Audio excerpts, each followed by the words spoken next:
And he just said to me, "Paul, you look awful and you've lost weight." He may have phrased it in a slightly less broadcastable way.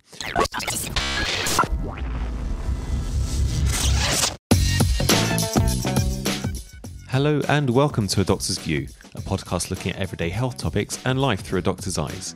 Please note that all opinions are my own and should not replace the advice given to you by your own doctor. I'm Dr. Bolivios. Let's begin.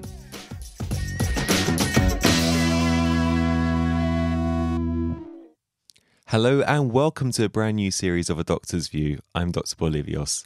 This year, I want to focus more on improving our health.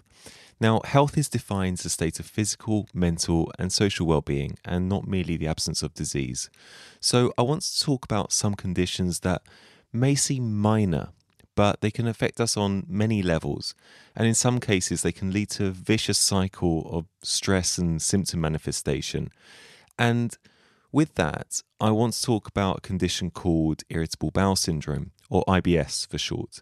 And I also want to talk about my personal experience and story of IBS.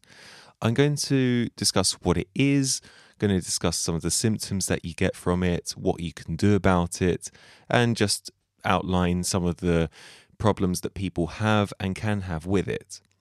So, what is it? Well, it's a common, usually long-term condition of the digestive system. And it describes a collection of otherwise unexplainable bowel symptoms. And these can include things like stomach cramps, bloating, diarrhea, and or constipation. And IBS is thought to affect up to 1 in 5 people at some point in their life. So that's quite a high number of people. It's quite a common problem. And it usually develops when a person's between 20 and 30 years old. It's also twice as likely to affect women as it does men. In terms of what causes it, we don't actually really know. It's been linked to triggers like stress and bouts of food poisoning or gastroenteritis. And depending on which sources you read, it may depend a bit on family history as well. Sufferers of IBS actually notice sometimes that there's certain trigger foods that can cause havoc with their digestive system. So things like spicy foods, for example. And as well as these symptoms that I've described just now, there's also other symptoms that it can cause as well. So things like increasing wind, passing mucus, tiredness or lack of energy, and that's quite a big one. Feeling sick, things like backache, and oddly enough, problems passing urine as well. So things like needing to go for a wee often or having sudden urges or just not being able to empty your bladder fully and having to go again. And also things like incontinence too. These are all symptoms that can be a result of IBS. Not to say that it is the only cause of it, but they can manifest in these things. It's also very important to note there's what's called red flag symptoms. And these are symptoms that something more serious may be going on. And you have to mention it as soon as possible to someone. So having lost a lot of weight for no reason, this is a red flag symptom. When I mean for no reason, as in you're not trying to actively lose weight, you just notice that you have, or someone else has noticed that you have. Bleeding from back passage or having bloody stools or diarrhea, this is another red flag symptoms, as is noticing a hard lump or swelling in your abdomen or your tummy, having shortness of breath or notable heartbeats, things like palpitations, as they're otherwise known, or having pale skin. This is sometimes a symptom of anemia, which can also be a red flag symptom. So I implore you, if you do have any of these symptoms, please do seek medical advice as soon as possible. Now, in terms of the actual diagnosis of IBS, before being diagnosed with IBS, it needs to be diagnosed by your doctor, really. Depending on the symptoms, they may arrange blood tests to exclude something like celiac disease. And this is a condition where your immune system attacks your own tissues when you eat gluten.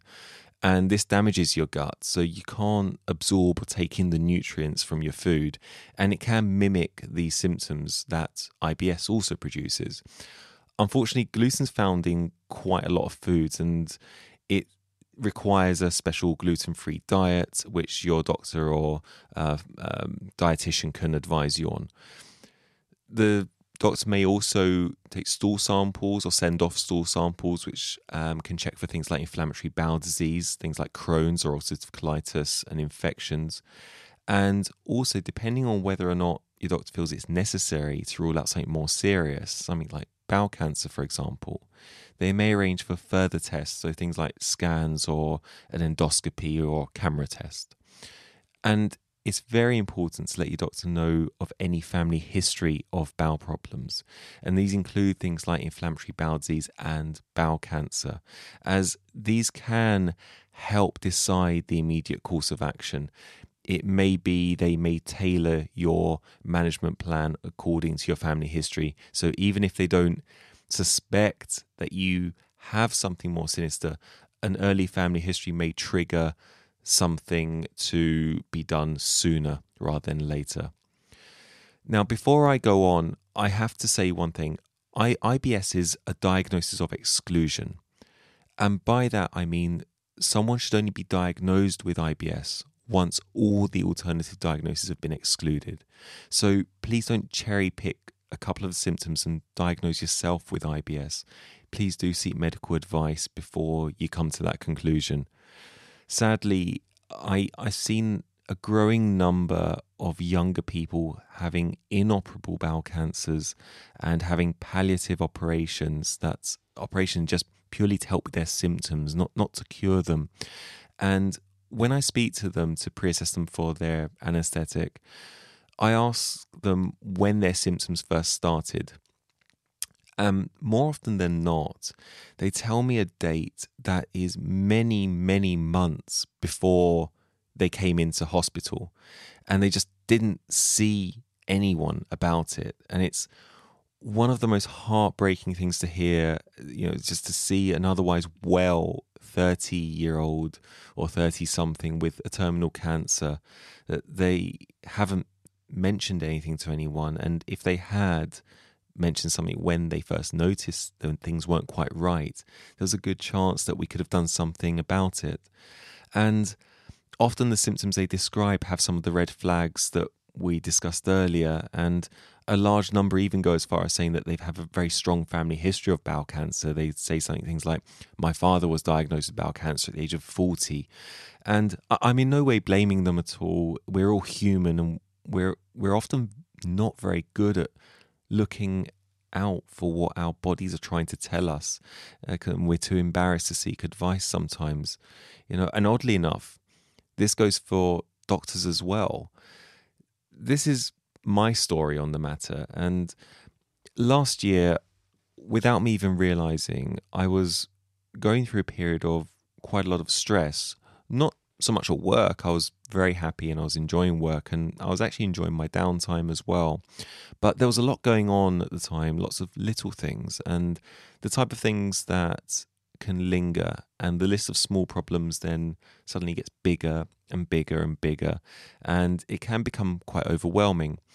And I noticed I was having some of the symptoms that I mentioned right at the beginning of the show, and I genuinely thought nothing of it. I actually convinced myself that I'd eaten something dodgy and it would improve over the next few days. And then I noticed over the next few weeks that actually I was having these symptoms more and more. I also noticed I was very, very hungry, but no matter what I ate, it just didn't agree with me. And there'll be days where I'd be fine, but others I'd be struggling. And I carried on like this for a few more weeks, and I convinced myself each time that tomorrow will be better.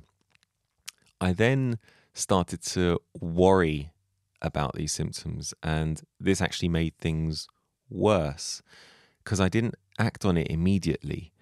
And at that time, I noticed that the comments from other people started. These were just things like, you look tired, or have you lost weight? Is everything okay? And I actually had someone come up to me and straight up ask me, I want you to be honest with me. Look me in the eyes and tell me, do you have an eating disorder? And I actually laughed because I had to spend quite a few minutes convincing them that I didn't, and just how much I actually love food. And I actually did explain that, I was just having a stressful period, and I just didn't realize that I'd lost any weight. And I began to feel more and more tired each day, and each meal that I was eating was just Russian roulette, essentially. And then one day at work in the evening, a surgical colleague saw me, and we'd got to know each other quite well as we did quite a lot of on-calls together. So he became a good friend.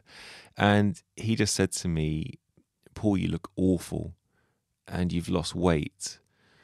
He may have phrased it in a slightly less broadcastable way, but he mentioned it straight up, and he said, what's going on? And I explained the symptoms that I had to him, and as I was reeling off all the symptoms, I felt more and more silly that I hadn't actually been more vocal about this sooner, hadn't seen help sooner. And I could just see the look in this man's eyes. It had the look of someone in complete disbelief, and someone that just wanted to say to me, how have you left it, this many weeks and not tell anyone? So I went to my GP the next day and had urgent investigations done, and everything thankfully came back completely normal. Now, whilst I was waiting for my results, I began working on some of the stresses that had been going on, and I started dealing with them one by one. I began to talk to people about the problems I was having, or the stresses that I was having, and the things that I couldn't manage alone. I was seeking help with them, just from family, friends, colleagues. It didn't matter. People that I thought could help me, and they did.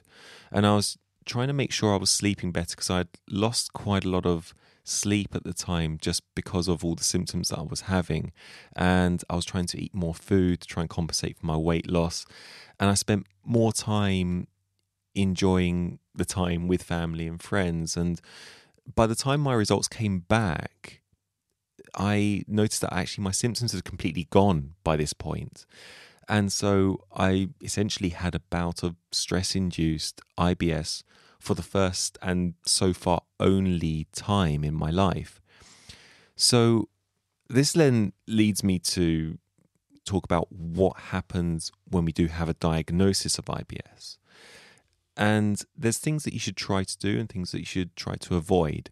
So you should always try to cook homemade meals using fresh ingredients. And I can't stress the importance of this. Things like processed foods really do and can cause havoc with your bowels and with your digestive system. It's also worth keeping a diary of what you eat. And if there's things that you notice trigger your symptoms, keep a note of them, and to avoid them in the future. It's also incredibly important to try and find ways to relax. It doesn't matter how that is. Start a podcast if you want. If you find it relaxing. But try to find a way of relaxing, and try to get plenty of exercise. It sounds very easy to say. It's very hard to do in practice for a lot of people, but even just a walk around the block, just try and do something. It does help. The other thing that's worth trying is things like probiotics, and these are things like yogurts or Yakults, and it's worth trying them for a month or so just to see if they help improve your gut flora, if they help improve your symptoms. More often than not, they do something. You may find they don't, but it's worth giving it a go. And there's a few things that you should try to not do. So don't skip meals or delay meals. Have breakfast, have lunch, have dinner, have them at regular times. It's very important, actually. And they say breakfast is the most important meal of the day. They say that because it is, actually. And so try not to skip that.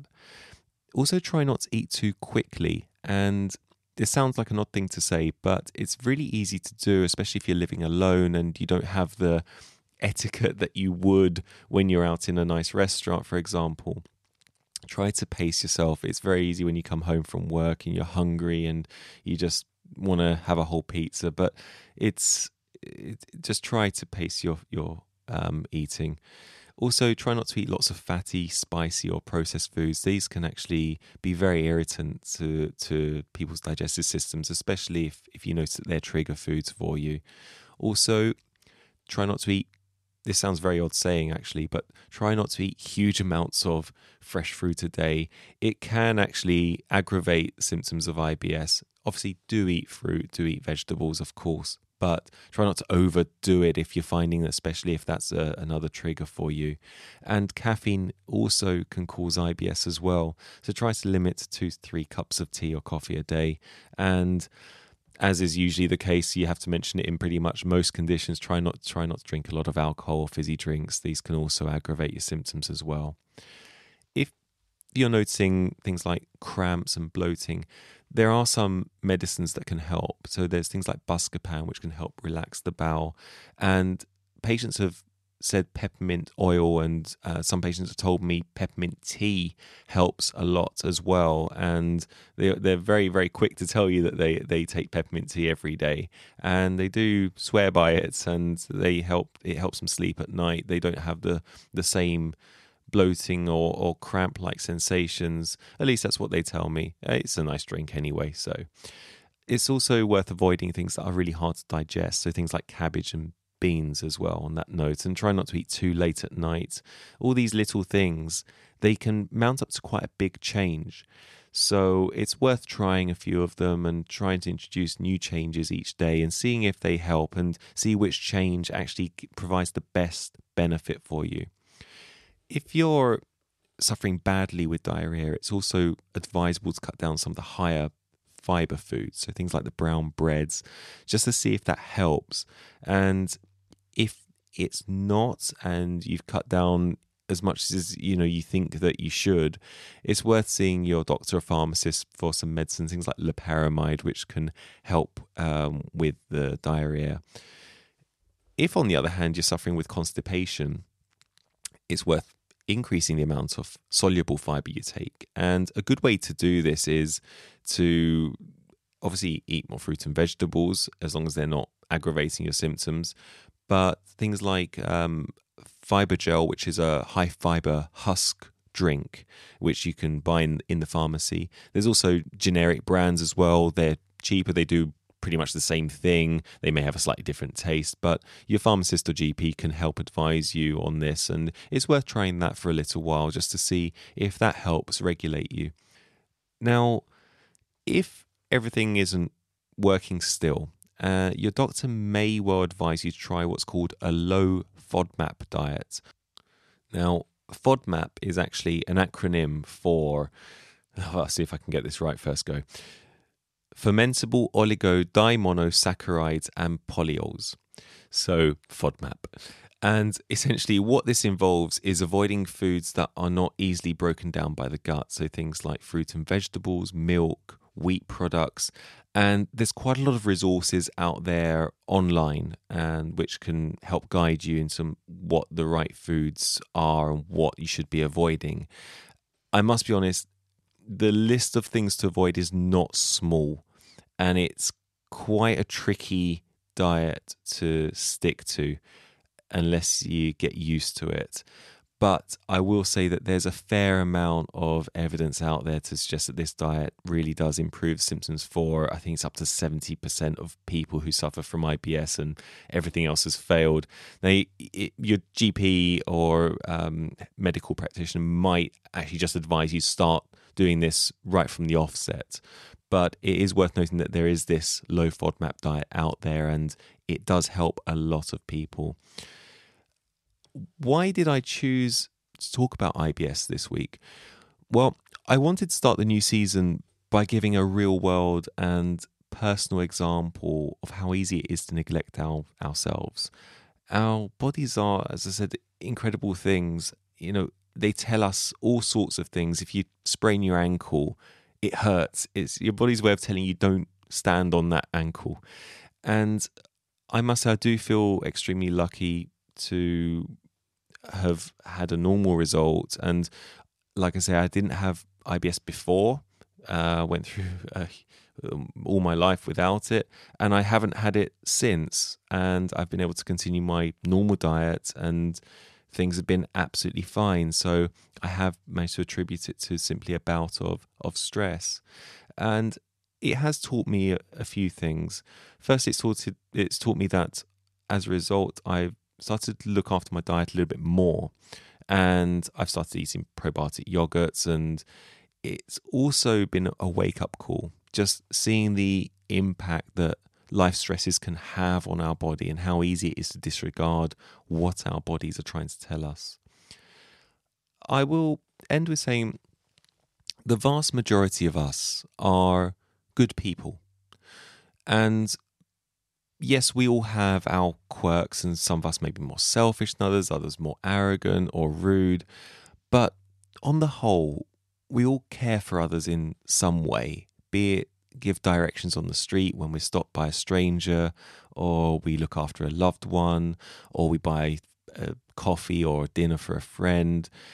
We're actually pretty good at caring for others, but we really do neglect ourselves sometimes, and we don't listen to what our bodies are trying to tell us. I always say at the end of each show, look after yourself. And I say that for a reason, not just because I was looking for a catchy line to end the show with, but also because all the things that are important to you depend on you to do just that. And sometimes we all need that gentle reminder. So with that, I'll leave you. And please do email me with any topics that you would like me to discuss in future episodes, and do visit my website at doctorsview.uk where you can contact me there. And also please do feel free to leave a review if you're enjoying the show. And as always, please look after yourself, and I'll join you again next time. I'm Dr. Polyvios. Goodbye.